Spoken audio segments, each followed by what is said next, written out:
Hello everyone, in today's video I'll show you on how you can enable the variable or adaptive layer height in Orca Slicer. So basically, first things first, you just want to open up your project, and from here you then want to click on an object and able to simply access that option. So it's going to be this specific option right here called the variable layer height. So you will only get access to this option after clicking on a model.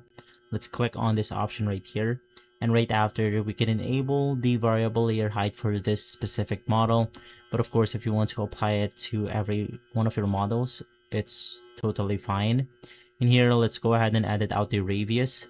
Same thing with the quality and speed, and you can also click on this option right here in order to actually see the difference on your model.